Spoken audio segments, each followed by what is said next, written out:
दशम स्कंद द्वारिका लीला पंचसप्ततितम अध्याय श्री सुकवच। एबे हो शुण महीपति कृष्णर जेतेक युवती रजनी प्रभात निकटे गृही जननी पति कष्टे कृष्णर विरह कातरे भावे अनेक स्नेह भरे ए कुकुटनाद शुणी कर्णे ताहाकु अति दुख मने कहती विरह विषादे निबिड़े भिड़ी स्वामी हृदे वकील आदि पक्षीगण नादे बोलती नारायण ए बंदी मागध प्राय होई विश्व संसारे मनमयी स्वभावे पारिजात वन सुगंध बहई पवन अति सुंदर समहृदे रुक्मिणी भाव कृष्ण पादे हे कृष्ण आलिंगन विषादे पशिले बेनी भुज मध्ये हे प्रकाशे अरुण किरण सजारु उठी नारायण पवित्र जले मुख धोई चित्ते परम पद ध्यायी आत्मा को आत्मा ज्ञाने चिंती जे एक भावे सत्य ज्योति ए नुह ही अन्य सर्वव्यापी अवय स्थिति विश्वरूपी रूपवर्जित निरंजन नित्य कलुष विनाशन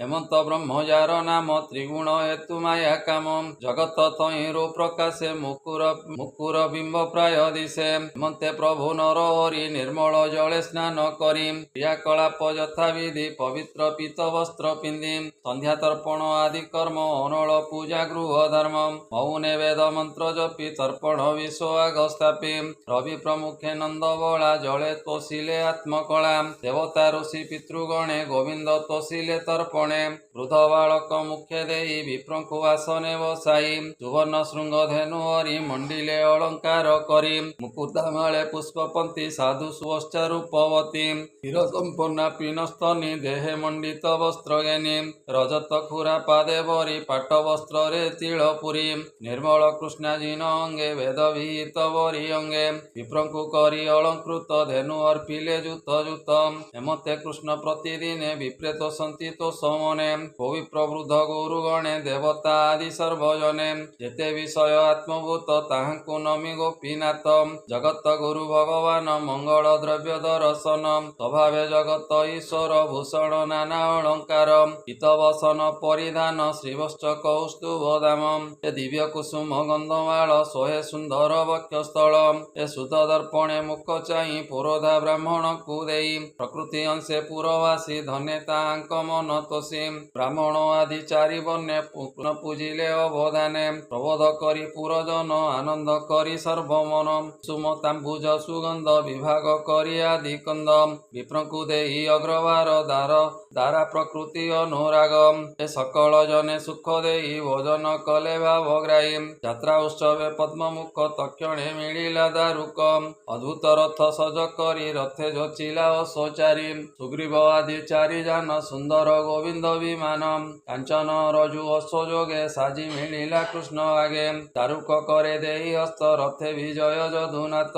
सात्यकी उद्धव विश्वासे बसिले कृष्ण बेनी पासे इहवा देवा पटांतर शुण सुमने कुरुवीर उग्रसेनर सभा मध्ये जाई मिलिले आदि कंदे ए बेनी जनक हस्त धरी सभारे विजे कले हरि उग्रसेन को नेउछाड़ी मध्ये बसिले वनमाळी बाम दक्षिणे बेनी वीर मध्ये विजय दामोदर शुण राजन कुरुवीर उग्रसेनर संध्या पर उदयगिरी शिख अग्रे रवि जेमंते बेनी अंगे हास करती भगवान जेसने बंधु परिजन स्नेह लाल से आग सरी पुरु बाहार नर हरि ए जादव बले इंद्र सभा किरण जेने रवि प्रभा सुधर्मा मध्ये तो समने विजय कांचन आसने मनुष्य सुधर्म प्रवेशे तक्षणे शौचे उर्मिनाशे ए कृष्णर तेज इंद्र प्रभा अधिक दश दिश शोभा ए जदुवीरंक मध्ये बसी तारा मंडले जेने शशी केहू पसंती रस पासे नाना प्रबंध परियासे न सम्मुखे सुखे बसी कथा प्रसंगे मन तोषी नट नर्तन आदि जेते मिलिले नाना वाद्य हस्ते नृत्य तांडव गीत सन सुत मागध बंदी जन कराई सावधान करती नृत्य गीत सन ब्राह्मण शुद्ध वेदना दे शास्त्र आगम अनुवादे पुराण प्रबंध प्रमाणे पूर्वे जे थिले राजा गणे ताहाक पुण्य जस गाई कहती कृष्ण मुख चाहि एबे शुण नरनाथ सभारे जेते राजदूत कृष्ण आदेशे द्वारपाल प्रवेश कले सभा तल अदृष्ट पूर्वे श्रेष्ठ रूपे प्रवेश कृष्णर समीपे दूर आगमे पथ श्रमी से दूत कृष्ण पादे नमी कर अंजलि देई शिरे राज निजोग व्यवहारे जरासंदर बंदी घरे निबिड़ दुख शोक वरे ताहार दिगे विजे काले जने मिलिले ପଡ଼ିଲେ ପାଦ ତଳେ ତାହାକୁ ନିଜ ଭୁଜ ବଳେ ବନ୍ଧନ କଲା ଏକ ବେଳେ ତିନି ସହସ୍ର 100 ଜରା ନିରୋଧ ସୁରକ୍ଷିତ ଅନେକ ଦୁଃଖ ଶୋକ ପାଇ ଦୂତର ହସ୍ତେ ଲେଖା ଦେଇ ହେ କୃଷ୍ଣ କୃଷ୍ଣ ମହାବାହୁ ଶରଣ ତୋର ପାଦେ ଯେଉ ତାହାର ଦୁଃଖ କରୁ ନାଶ ତୁ ନାଥ ଭକତ ବିଶ୍ୱାସ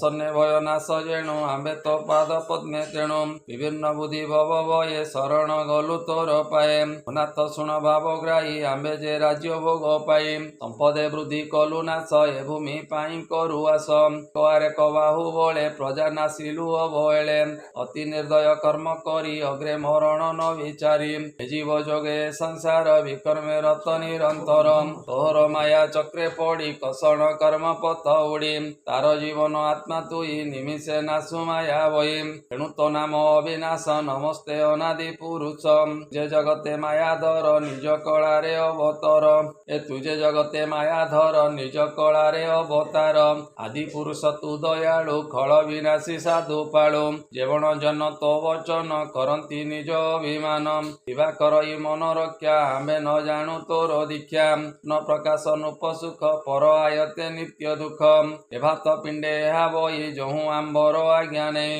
ତୁ ଆତ୍ମା ତୁଲ୍ୟ ନର ହରି ତୋ ପାଦେ ଅନାଦର କରି ତୋତେ ନ ଚିନି କ୍ଲେଶ ପାଇ ତୋହର ମାୟା ଜାଲେ ମୋହି ତୋର ଶରଣ ଚକ୍ରଧର ଏ ମାୟା ଘୋରୁ ପାରି କର ଏ ଜରାସନ୍ଧ ଧୂମ କେତୁ ଆମ୍ବର କର୍ମ ପାପ ହେତୁ ଏହା ବନ୍ଧନୁ ରକ୍ଷା କର ଭୋନାଥ ଶରଣ ତୁମ୍ଭର ଏ ଦୁରାଚାର ଅତି ଖଳ ଅତ୍ୟନ୍ତ ମତ ଗଜବଳ ଏକ ଅନେକ ଅଛି ଧରି ପଶୁଙ୍କୁ ଯେମନ୍ତେ କେଶରୀ ଏ ଜରାସନ୍ଧ ତାର ମେଳେ ଯୁଦ୍ଧେ ନ ଜିଣି ବାହୁ ବଳେ ଏହି ସଖେ 19 ସାଜି ଶପଥ 10 ବାର ବାଜି ତୋର ମାୟାରେ ଚକ୍ର ପାଣି ବଳେ ଜିଣିଲା ପ୍ରାୟ ମଣି ଲୀଳା ମନୁଷ୍ୟ ରୂପ ତୁଇ ତୋତେ ନ ଜାଣି ଗର୍ଭ ବହି ଓହର ପ୍ରଜା କଲୁ ନାଶ ଆମ୍ଭେ ନ ଜାଣୁ ତୋ ବିଶ୍ୱାସ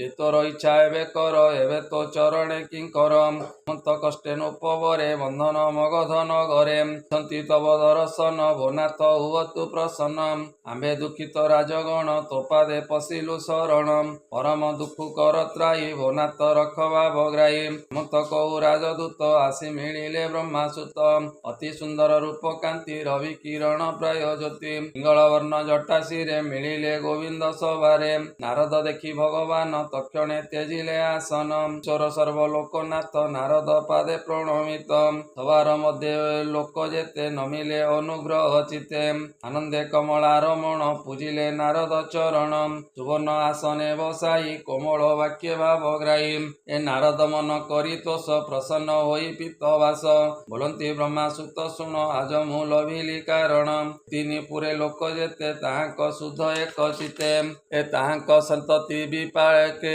ତୋର ବ୍ରହ୍ମଣ ଯୋ କହୁ ତୁକେ ନିର୍ଗୁଣ ଅତି ଗୁଣ ଗ୍ରାମ ମିତ୍ର ତଇରି ତୋର ସମ ଈଶ୍ୱର ନିର୍ମାଣ ଜଗତେ ନ ଘଟେ ତୋର ଅଭିଦିତେ ଏ ବାରୁଣାବନ୍ତେ ପଣ୍ଡୁ ସୁତେ ଅଛନ୍ତି ଜନନୀ ସହିତେ କିଏ ବା କରନ୍ତି ବିଚାର ତୁମ୍ଭେ ଶ୍ରୁଧ ତାଙ୍କର ମୋହର ମନ ତାଙ୍କ ତହିଁ ଯେଣୁ ପୁଛଇ ଭାବ ବହି କୃଷ୍ଣ ବଚନେ ବ୍ରହ୍ମାସୁତ ଶୁଣି ଯୋଡ଼ିଲେ ବେନିହସ୍ତ ଭୋନାଥ ନିଜ ମାୟା ତୋର ବ୍ରହ୍ମା ଶଙ୍କରେ ଅଗୋଚର ବିଶ୍ୱସର୍ଜିତ ଯେତେ ଜନ ମାୟାରେ ମୋହୁ ତାଙ୍କ ମନ ରାଣୀକ ଦେହ ଚକ୍ଷୁ ତୁଇ ଅଗ୍ନିର ପ୍ରାୟ ଗୋପ୍ୟ ହୋଇ ଅଦ୍ଭୁତ ନୁହଁ ତା ତୋତେ ଯେଣୁ ଭାବଇ ତୋତେ ଚିତେ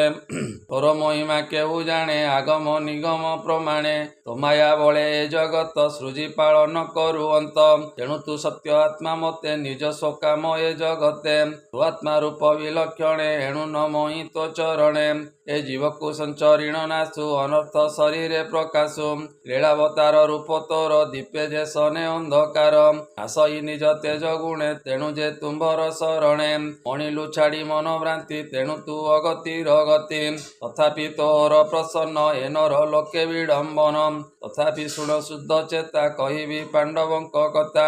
ମାତୃଭଗିନୀ ସୁତ ତୋର ସେ ରାଜା ନାମ ଯୁଧିଷ୍ଠିର ଏ ବିଶ୍ୱାସୀ ଭକତି ତୋର ଶୁଣକୁ ତାହାଙ୍କ ବିଚାର ବିଚାର ଏ ଦୁଷ୍କର ରାଜ ସୋୟ ଯଜ୍ଞେ ପୂଜିବ ତୋର ପାଦ ଯୁଗେ ପରମାୟୁଷ ତୋର କାମ ଆଜ୍ଞା ତୁ ଦିଅ ଶୁଦ୍ଧ ଦାମ ସେ ରାଜ ସୋୟ ଯଜ୍ଞ ପରେ ଯେତେ ଲୋକ ତିନି ପୁରେ ତୋରୂପ ଦେଖିବାର ସଦ୍ୟ ଗଗନ ଆସିବେ ବିବୁଧେ ଯେତେ ରାଜନ ଯଶକାରୀ ତୋତେ ଦେଖିବେ ନରହରି ତୋ ନାମ ଶ୍ରବଣ କୀର୍ତ୍ତନ ନିଶ୍ଚଳ ଚିତ୍ତେ ଯୋଗ ଧ୍ୟାନ ସନ୍ଥ ଜନକୁ ଶୁଦ୍ଧ କରେ ଯେ ପ୍ରଭୁ ଶରଣ ତୋହରେ ତୁ ବ୍ରହ୍ମ ବ୍ରହ୍ମ କାରଣ କେବା ଅଧିକ ବିଚାରଣ ଯାର ବିସ୍ମୃତି ଶ୍ରୁତି ପଥ ନିର୍ମଳ କରେ ମୁନି ସତ ଏ ପାଦ ଉଦକ ପାପରେ ଶରୀର ବହୁ ଅଭ୍ୟନ୍ତରେ ବଚନ ଶାସ୍ତ୍ର ପଥ ହୋଇ ବିଧି ନିରୋଧ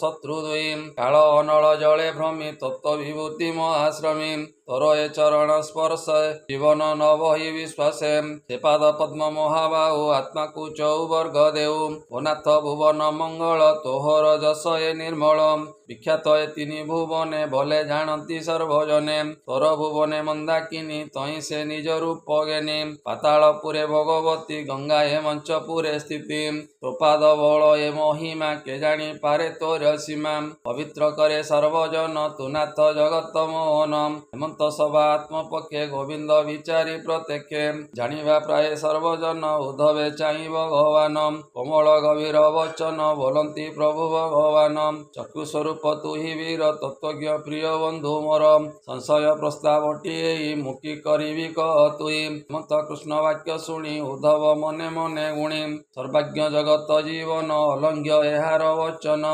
ହେମନ୍ତ ଚିନ୍ତି ଶିରେ ବହି କହେ ଗୋବିନ୍ଦ ମୁଖ ଚାହିଁ ସେ ହରି ଚରଣ କମଳେ ମନ ମୋର ଉଦ୍ୟାନ ବଳେ ଅନାଥ ନାଥ ଜଗନ୍ନାଥ ଭକତ ହିତେ ଭାଗବତ ଜନପଦ ଚିତ୍ତେ ଧରି କହିଲି ଗୀତ ନାଦ କରି ଅହଇ ଦାସ ଜଗନ୍ନାଥ ଗୀତ ଭିନନ୍ଦେ ଭାଗବତ